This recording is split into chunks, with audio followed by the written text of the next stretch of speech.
El tema que traigo hoy, o que Dios puso en mi corazón el poder compartir en esta mañana, se llama vacío propósito, vacío o propósito.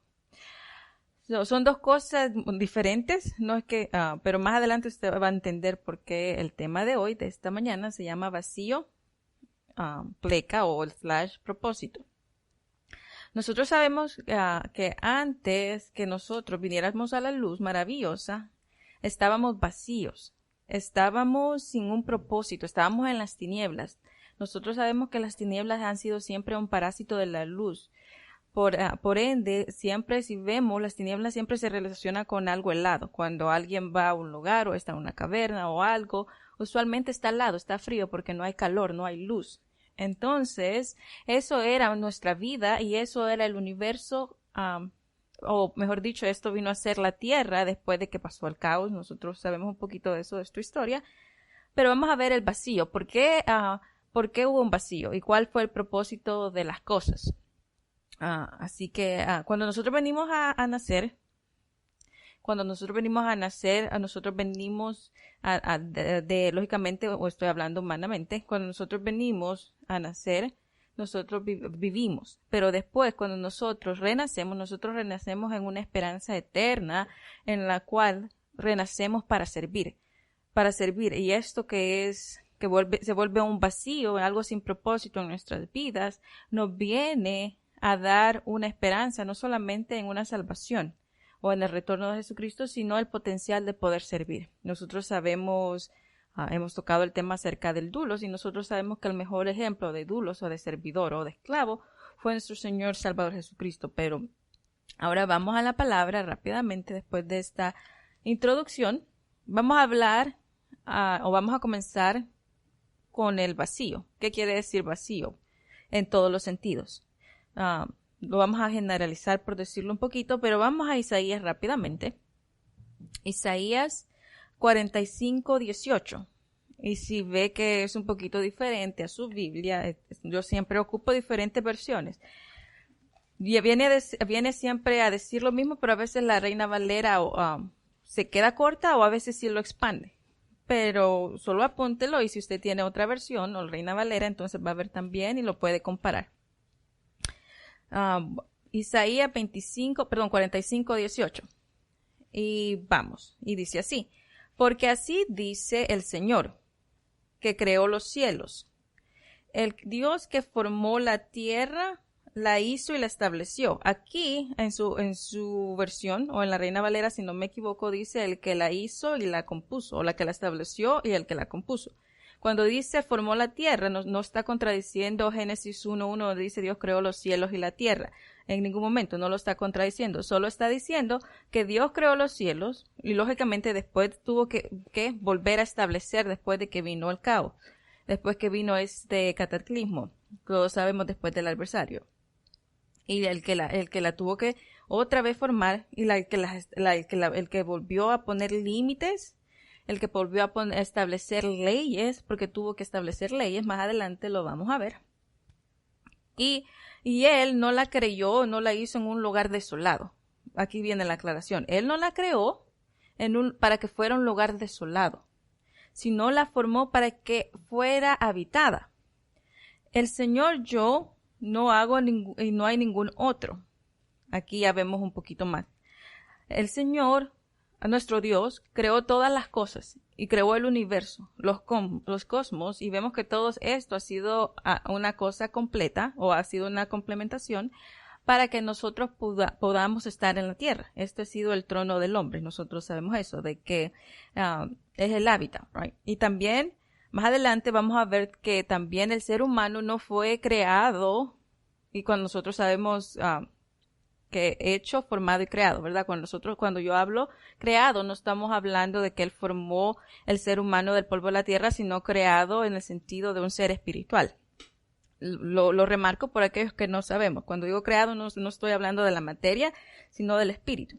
Dios no creó al ser interior o al ser humano para que estuviera vacío, en el sentido de que no fuera completo. De esa misma forma. Asimismo, cuando Dios formó al hombre. Cuando nosotros vemos y va a Génesis y dice que hoy Dios formó del polvo de la tierra, y el propósito era para que el Espíritu de Dios habitara en él. Ese era el propósito original.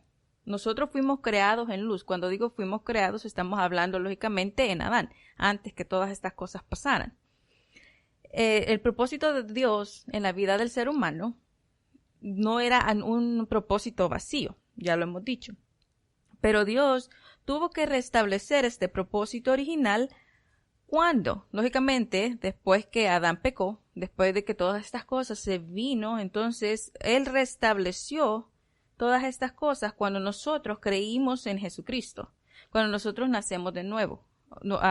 Ahora tenemos una nueva criatura.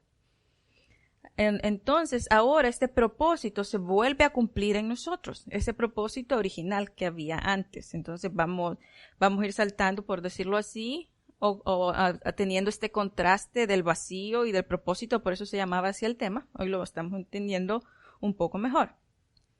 Pero sigamos acá y vamos a Génesis. Hemos hablado de Génesis y Génesis 1:2 dice así: y la tierra estaba sin orden ni vacía. La tierra estaba sin orden ni vacía, y las tinieblas cubrían la superficie del abismo. Y el Espíritu de Dios se movía sobre la superficie de las aguas. Hay otra versión que dice sí: y la tierra vino a ser desordenada y desolada. Vino a ser. No estaba, porque Dios cuando hace algo, nosotros vamos a Corintios y vemos que dice que Dios es un Dios de orden. Él no va a crear algo sin propósito o va a crear algo desordenado, porque la característica de Dios es un Dios de orden. Esa es una característica y una ley propia de nuestro Padre Celestial. Así que la tierra vino a ser desordenada y desolada, y las tinieblas cubrían el gran abismo. Y el Espíritu de Dios se movía. Esta palabra movía no quiere decir que cuando nosotros ponemos un agua en un contenedor y usted la mueve y usted ve las ondas, no está hablando de, el agua se está moviendo y está mostrando ondas. No, se movía quiere decir que Dios estaba limpiando. Cuando dice que Dios estaba estableciendo otra vez, Él estaba poniendo otra vez límites en las aguas.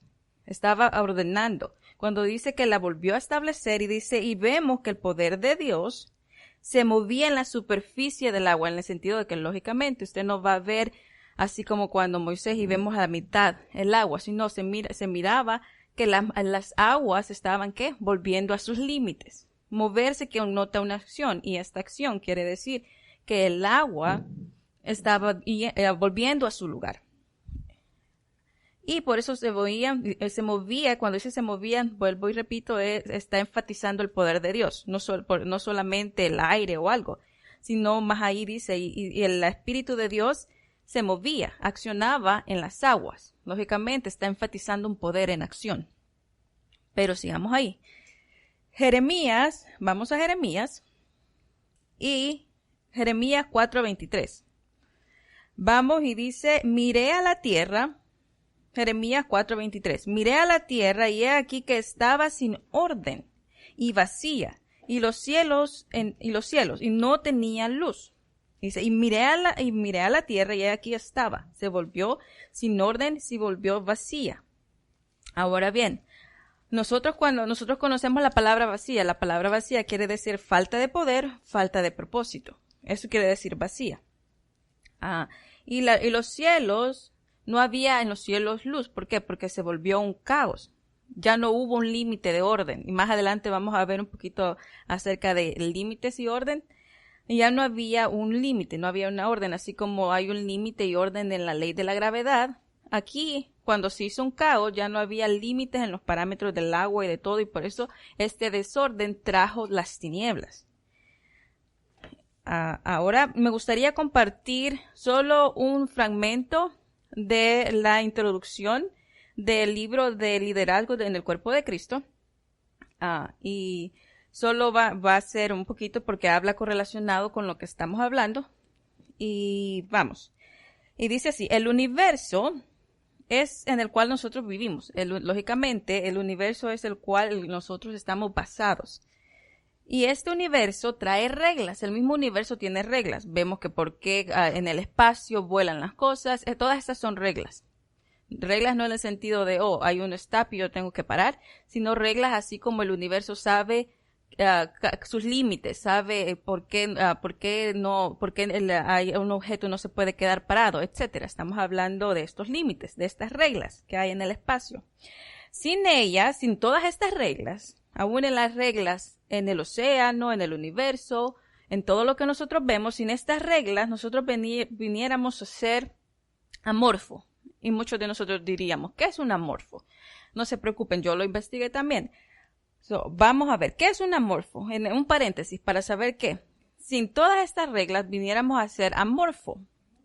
No tiene una forma. ¿Qué quiere decir? La definición es lo que le sigue. Algo que no tiene forma, algo que no tiene algo definido o una estructura interna. Adjetivo que deriva de la lengua griega que hace referencia a aquello que carece de forma. Se oye como repetitivo, pero no. Es algo que carece de forma, algo que no tiene algo que usted pueda ver. Las tinieblas no tienen forma. Y así sucesivamente, no tiene una estructura. Ahora sigamos. Si ahora sé que sin todas estas reglas basadas en el universo y todas estas reglas que tienen límites como el mar y todo eso, nosotros viniéramos, nuestra vida, el ser humano viniera a ser un amorfo, viniera a ser algo desordenado. Viniéramos a ser algo desordenado y por último incapaces de existencia. Porque si el agua no supiera sus límites, imagínense, no podríamos tampoco existir. Entonces son leyes que a veces decimos nosotros y las pasamos por alto y no se mira la importancia, pero sí. Vamos allí a Génesis 1:2, donde estábamos hablando, y aquí solo califica que esta palabra vacío, donde dice, y la tierra estaba desordenada y vacía. Esta palabra vacía solo califica que estaba sin forma, que no tenía una forma. Y cuando nosotros hemos hablado o enseñado, y brevemente también lo dije, que cuando Dios hace algo, lo hace bien. Así que Dios tuvo que reparar la creación, tuvo que reparar, por eso ya no dice y creó la tierra, sino que tuvo que reparar su creación. Solo ahora dijo que la volvió a establecer, la volvió a formar.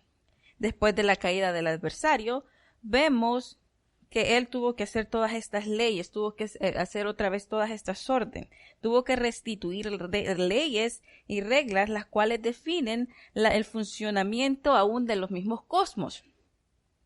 Todavía están todas estas reglas efectivas hasta el día de hoy. Dios es santo. La perfección es uno de sus atributos en su santidad.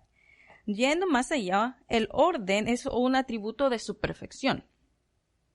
Dios es un Dios de orden. Satanás es un impío inmoral y no hay santidad en él. En contraste de esto, vemos que Satanás es alguien que no hay una santidad en él, siendo la esencia del caos y el desorden, se personifica en la ley entropía. Y esta es otra palabra que también me investigué. Entropía, ¿qué es entropía? Perdón. Entropía es la magnitud que indica el grado de desorden molecular o de un sistema. Entonces vemos que también él tiene una ley en la cual demuestra o connota un desorden.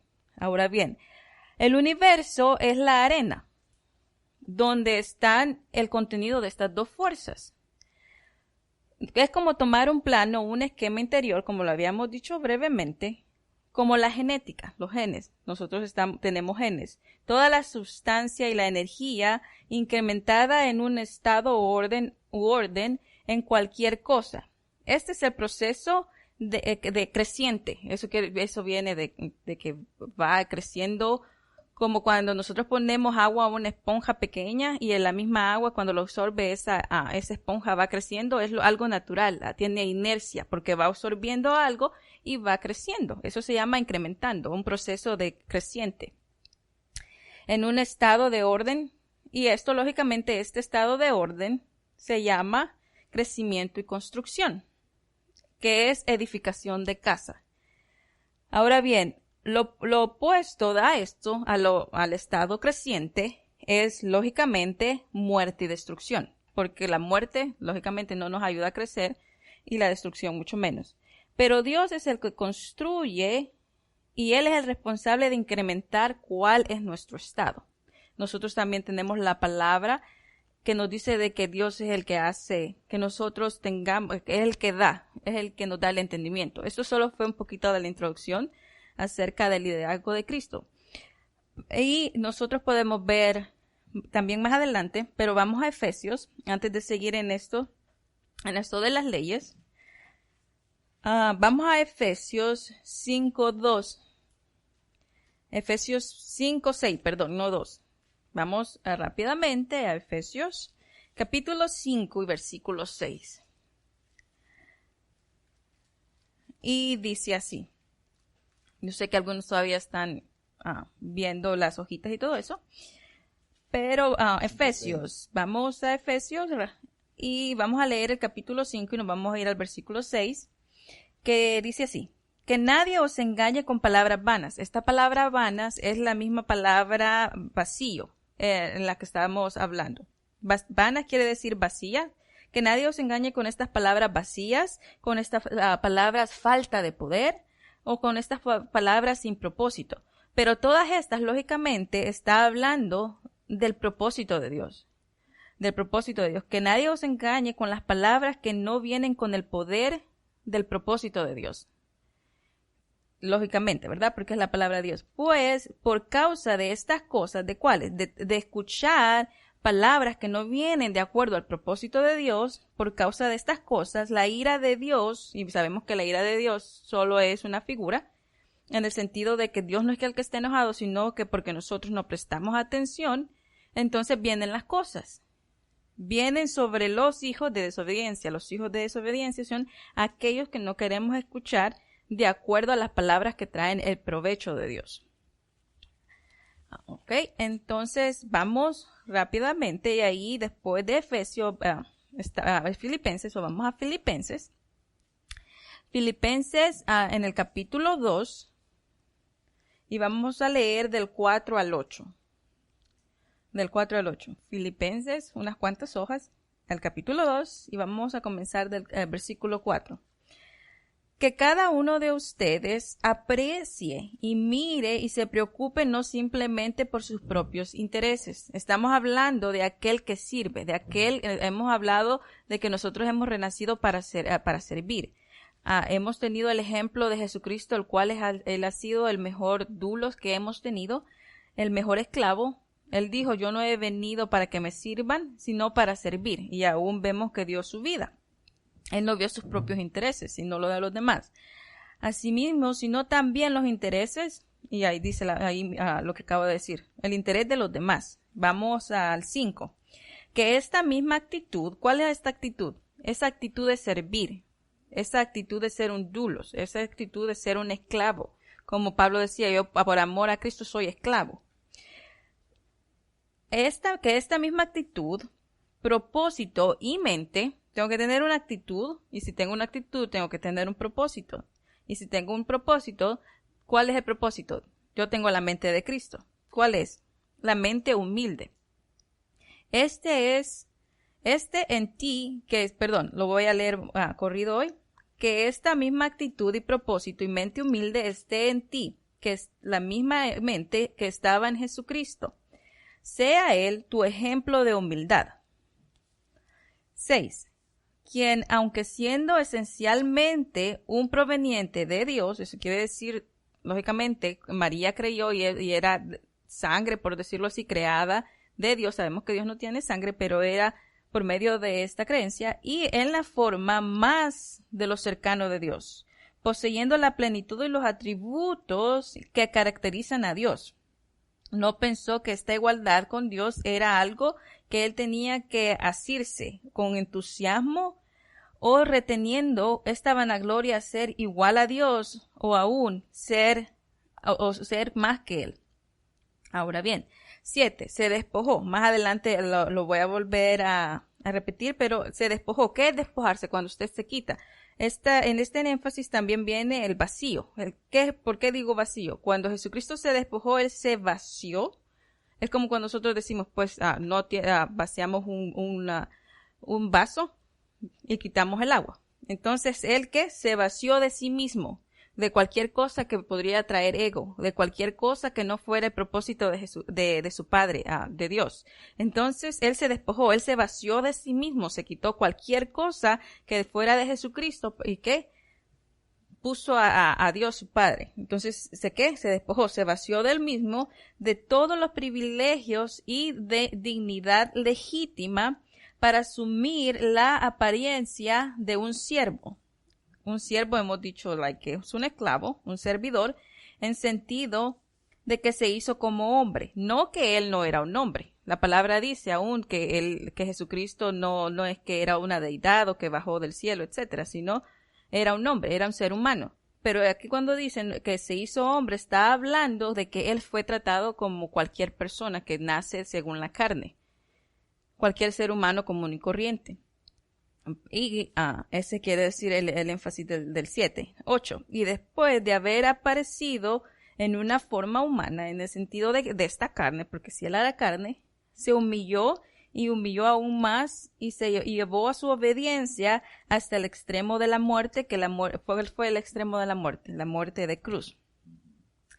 Ya como lo habíamos dicho brevemente, se vació su reputación, se vació de sí mismo y puso su vida por debajo de la voluntad de Dios. Es decir, esta es la voluntad de Dios, esto es lo que él sabía que era, entonces no importa lo que él era, sino él puso ¿qué? Cualquier cosa y sometió cualquier cosa que podía ser más que Dios a la voluntad de Dios y así caminó. Y por su determinación, él no fue, yo. No, en Jesucristo no había un yo. No había esta actitud arrogante. No había esta actitud de ser el protagónico y que tenía el derecho de presumir, aunque sí lo tenía. Si vemos que alguien más en la historia tenía este derecho, por decirlo de esta manera, era Jesucristo. Pero ni aún él abusó de ese derecho. Lógicamente él decía de que Dios era su Padre, porque era la verdad. Pero él nunca dijo, mírenme, enfóquense en mí. Al contrario, siempre hacía que el ser humano pusiera la mirada en el Padre, que pusiera la mirada en amar a Dios. A él decía, yo no puedo hacer todas estas cosas si no fuera por mi Padre. Él siempre hacía que los seres humanos volvieran la mirada a Dios, jamás a él. Vamos a 2 de Corintios. 2 de Corintios 4, 1 al 6. 2 de Corintios, capítulo 4, del 1 al 6. Y dice así, por lo tanto, ¿estás buscando todavía? Ok. Sé que hay muchas hojitas ahí, voy a dar unos cuantos segundos en aquellos que están buscando para no ir tan rápido.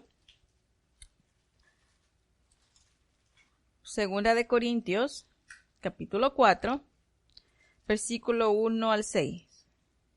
Y dice así, por lo tanto, dando que mantenemos y nos involucramos en este misterio por la misericordia de Dios, otorgamos favor, beneficios, oportunidades y específicamente la salvación. Esta es la versión amplificada, por eso se mira diferente. Lo vuelvo a repetir. Por lo tanto, dado que tenemos o mantenemos o nos mantenemos involucrados en este misterio por la misericordia de Dios, ¿qué es la misericordia de Dios? Que se nos ha sido otorgado un favor, un beneficio, oportunidad y especialmente la salvación. Y se nos han sido, ¿qué? Demasiados. Se nos han sido demasiados que todas estas cosas, todas estas sabidurías se nos ha sido demasiada en el sentido no que no seamos capaces de sobrellevar o entender, sino que ha sido un regalo grande. Por eso estamos completos en él. Ese es el énfasis, no que no lo podamos hacer. Asimismo, por medio del Espíritu. Sino estamos desmayados por el cansancio o el agotamiento. Hermanos, aún así renunciamos las formas vergonzosas, pensamientos secretos, sentimientos, deseos mezquinos y cualquier otro método o cualquier arte que el hombre pueda ocultar a través de cualquier tipo de vergüenza. Nos negamos a tratar con astucia, practicar el engaño con la astucia, eso quiere decir, o adulterar o manejar deshonestamente la palabra de Dios. pero declaramos la verdad abiertamente, claramente y sinceramente. Por eso nos encomendamos a la presencia y a la vista de Dios, a la conciencia de todo hombre. 3.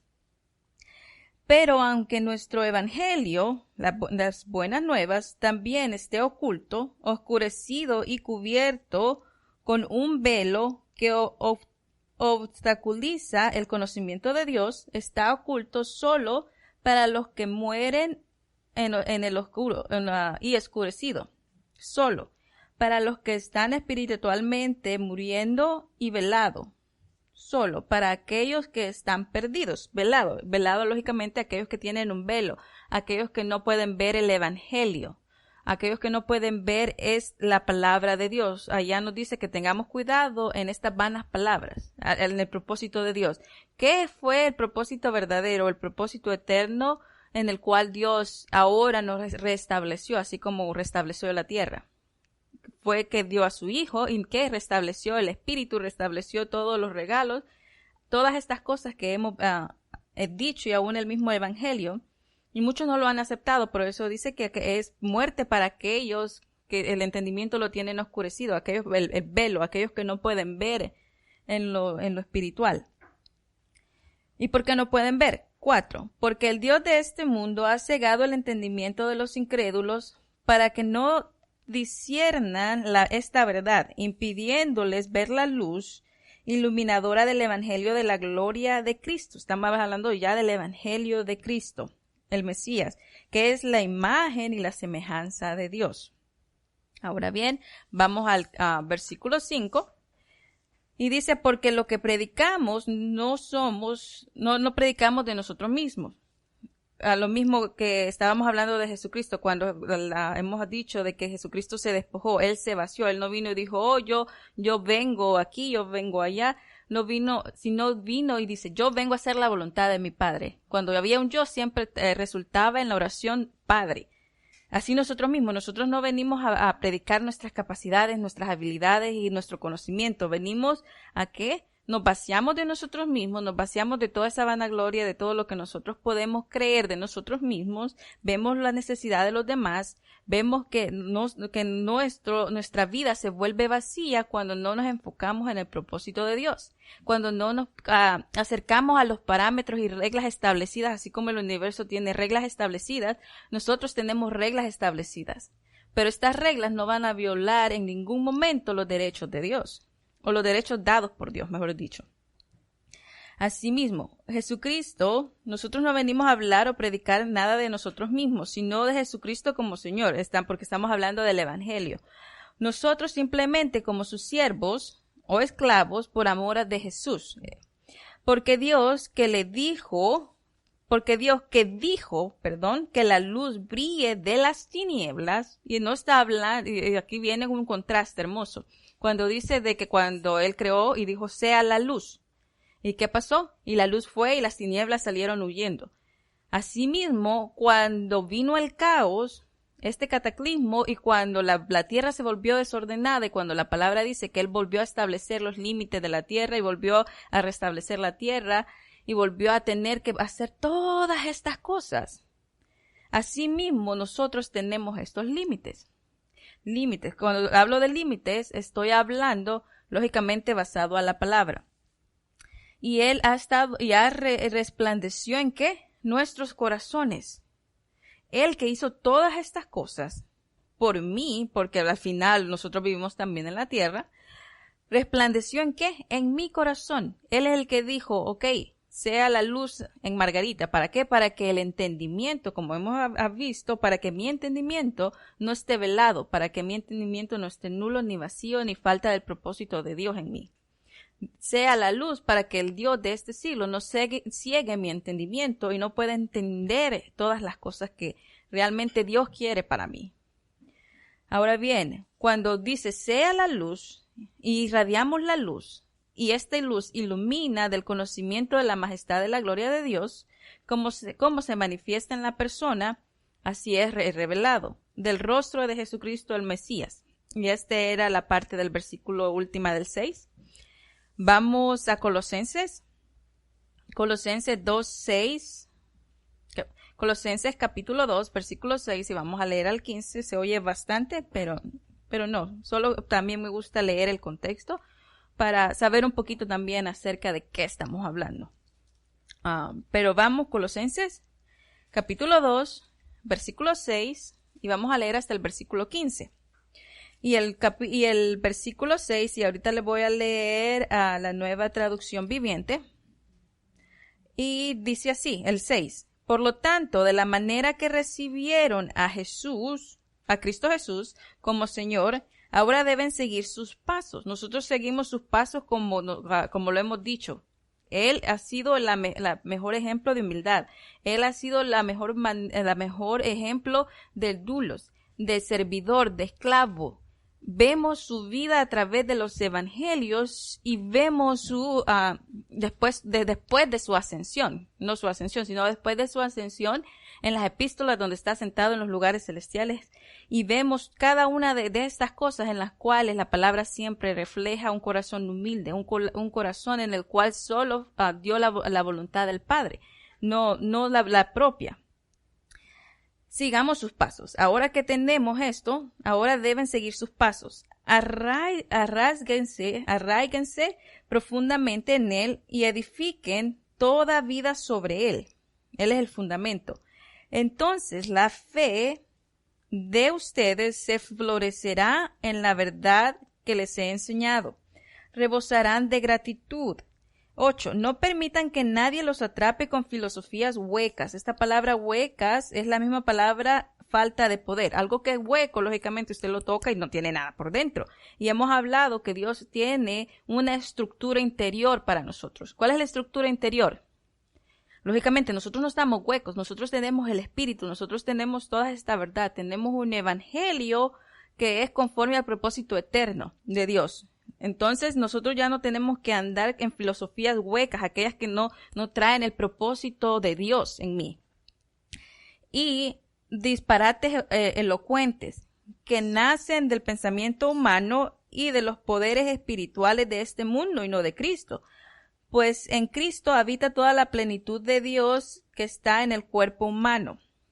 Y está hablando de mí, no está, lógicamente cuando dice el cuerpo humano, está hablando de mí, no está hablando del cuerpo de Cristo, sino toda la plenitud que está en cada uno de nosotros. De modo que ustedes también están completos mediante la unión con Cristo, quien es la cabeza de todo gobernante y de toda autoridad.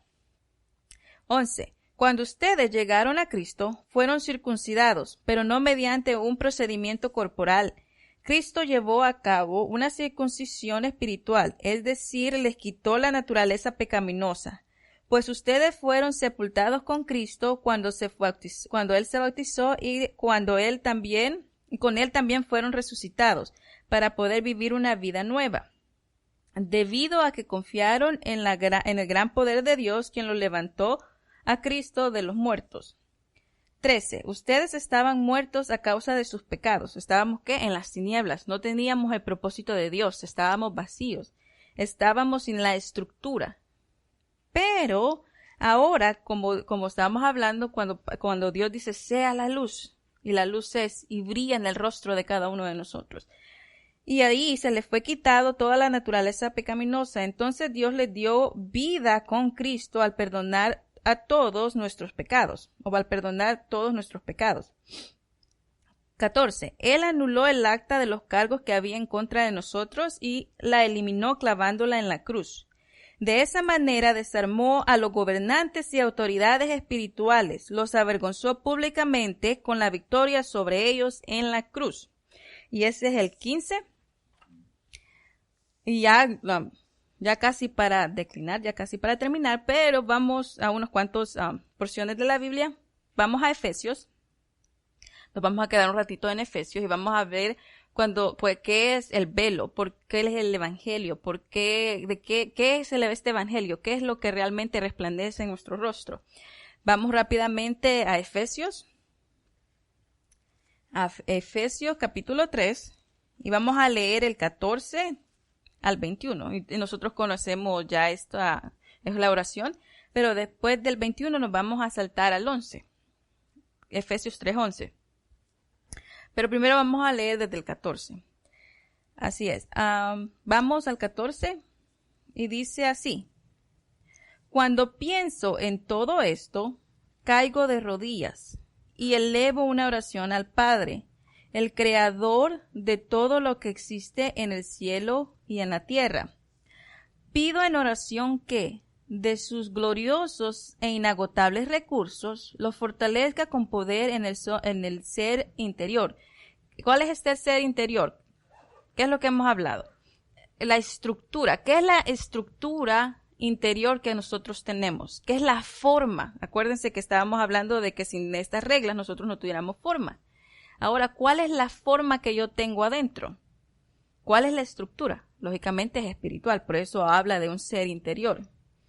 Por medio de su espíritu, en esta vida nueva, en todo mi ser. Entonces Cristo habitará en su corazón, en el corazón de cada uno de ustedes a medida que confíen en Él. Echarán raíces profundas en el amor de Dios y ellas los mantendrán fuertes.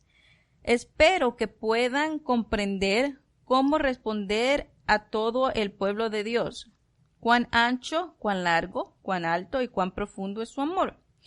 Es mi deseo que experimenten el amor de Cristo, aun cuando es demasiado grande para comprender todo. Es lo que estábamos hablando en Corintios, que era una cosa grande. Entonces serán completos con toda la plenitud de la vida y del poder que proviene de Dios. ¿Cuándo qué? Cuando podamos comprender. Y aquí habla con todos los santos, todos, no solo yo. ¿De qué me sirve, o de qué le sirve a usted solo entenderlo a usted si yo no lo entiendo, si somos un cuerpo? ¿Cuál es la estructura interna? ¿Qué es las leyes? ¿Cuál es la estructura a la iglesia, el cuerpo de Cristo? Y aquí ya está hablando de algo no individual, sino ya de todos nosotros. Y ahora que toda la gloria sea para Dios, quien puede lograr mucho más de lo que pudiéramos pedir o incluso imaginar mediante su gran poder, para que actúe nuevamente en nosotros. Si vemos todo el contexto, no está hablando de individual, sino está hablando colectivo. Está hablando que para que cada uno de nosotros, lo que entendamos juntos, cuál es la altura, la anchura y la profundidad y del amor y todas estas cosas, como cuerpo de Cristo, como la estructura y como una ley que Dios ha designado, nosotros podamos entender juntos. Y no nos basemos en filosofías de hombres, sino nos basemos en el poder de Dios que nos ha dado. Gloria a Él en la iglesia, si ven, en la iglesia, los llamados, y en Cristo Jesús por todas las generaciones desde hoy, para siempre. Amén. Vamos y leamos el 11 ahora. El 11 dice así: conforme a su eterno propósito, realizado en Cristo Jesús. Y estamos hablando de la plenitud en Cristo, de poder entender todas las cosas que fueron dadas en Él. Y otra versión dice, conforme a la determinación eterna que hizo en Cristo Jesús nuestro Señor. Y otra dice, y según el proyecto que desde la eternidad quiso Dios realizar en Cristo, Señor nuestro. Y vemos todo esto. Entonces vemos acá una estructura en el cual nosotros, el propósito eterno no es que nosotros estuviéramos vacíos y no solamente tener el espíritu, sino tener una estructura interna en la cual pudiéramos trabajar juntos. ¿Por qué? Porque somos el poder de Dios. Pero vamos a Isaías y con eso vamos a terminar. Isaías 55 y vamos a leer del versículo 5 al 11. Y el 11 es el que quiero enfatizar, pero como les había dicho también, me gusta también ver lo que antes del versículo 11 para saber qué es lo que está hablando la palabra. Vamos a Isaías y vamos al capítulo 55 y vamos a leer desde el versículo 5 hasta el 11. Hasta el 11. Y el 5 dice así. Tú llamarás, y esta es la nueva versión, nueva Biblia latinoamericana. Va a estar un poquito también diferente. Tú llamarás a una nación que no conocías y una nación que no te conocía. Lógicamente no está hablando de Israel, ¿verdad? Tú llamarás a una nación que no conocías y una nación que no te conocía correrá a ti a causa del Señor tu Dios, el Santo de Israel, porque Él te ha glorificado. 6. Busquen al Señor mientras puede ser hallado, llámenlo en tanto que está cerca. 7. Abandone el impío su camino y el hombre malvado sus pensamientos, y vuélvase al Señor, que tendrá de él compasión, al Dios nuestro, que será amplio en perdonar. 8. Porque mis pensamientos no son los pensamientos de ustedes, ni mis caminos son ni sus caminos son mis caminos, declara el Señor.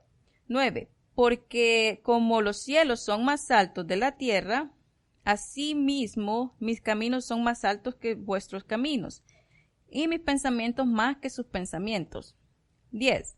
Porque como desciende a los cielos la lluvia y la nieve, y no vuelve allá, sino que riega la tierra, haciéndola producir y germinar, dando semilla al sembrador y pan al que come.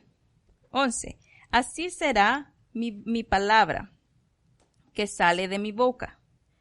No volverá a mí vacía. Y aquí comenzamos. ¿Se acuerdan la palabra vacía? No cualquier cosa. Cuando nosotros oremos, cuando nosotros predicamos, cuando nosotros ministramos, cualquier cosa que nosotros hagamos, la palabra de Dios nunca va a ir vacía. Siempre va a tener el poder. Por eso también dice, pone así como que, el versículo dice, porque así como desciende los cielos la lluvia trae un propósito. ¿Para qué? Para producir, para edificar, lo que estábamos hablando al principio, para producir, para tener este proceso creciente. Eso nos sirve la lluvia. Y así como la semilla le sirve al sembrador, ¿qué dice? Así mismo viene el contraste, es mi palabra que sale de mi boca. Cuando él dijo, sea la luz, y la luz fue. Cuando nosotros predicamos, cuando nosotros operamos la manifestación, etcétera, todas las cosas que vienen de nosotros con el propósito de Dios, que sale de la boca, nunca van a hacer falta de poder. No volverá a mí vacía, sino que va a retornar con un fruto, sin haber realizado lo deseado y lo logrado en el propósito. Y aquí estamos hablando ya del propósito. Acuérdense que estábamos hablando de dos cosas, del vacío y del propósito. Ahora bien, ¿cuál fue el propósito logrado? Y nosotros lo vimos en Efesios 3:11, donde dice que todo propósito eterno fue logrado en Cristo Jesús. Ahora bien, la palabra tiene un propósito, para cuál es que el resultado por la que nosotros la enviamos. Cualquier propósito de que nosotros digamos, que la usemos, que la practicamos, cualquier propósito, la misma palabra cuando dice, y Dios dijo que fuera todo hecho, cuando nosotros confesamos también es la palabra y no viene vacía, porque yo digo, yo creo, lógicamente estoy hablando la palabra, estoy aceptando algo. Todo lo que nosotros hacemos tiene un propósito en Dios, pero para eso nosotros tenemos que tener esta estructura, tenemos que tener una forma, tenemos que entender todos los límites mismos que Dios ha puesto. Y cuando digo límites no estoy hablando de que usted no puede realizar algo, sino estoy hablando los límites que están en la palabra. Cuando hemos hablado también de que Jesucristo mismo no vino a hablar de sí mismo. ¿Cuál es mi límite? Yo no vengo a hablar de mí mismo. ¿Cuáles son las leyes? Como la ley de la gravedad. Mi ley es el evangelio. Y así todo lo que hemos visto en esta mañana. La palabra nunca va a ir vacía, nunca va a ir falta de poder. Siempre nosotros vamos a tener el propósito eterno en Dios. El propósito eterno que ha sido puesto en nosotros. Aunque vemos un caos desde la caída, vemos algo aún mayor, un propósito eterno en el cual realmente podemos rebosar y podemos sentirnos mejor que una planta que le cae el agua, como hemos visto. Podemos realmente poder construirnos, porque hemos también hablado que Dios es un Dios que construye. Es alguien que realmente tiene la ley como la perfección y la orden, y Él solo construye. Así nosotros tenemos que ser. Todo lo que nosotros hacemos no tiene que ir vacío, que sea para destrucción, que sea para muerte, que no sea con el propósito de Dios. Todo lo que nosotros hacemos tiene que ser con la perfección de Dios, que es construir, que es tener un orden, un espacio en el cual todas las cosas han sido hechas. Dios le bendiga.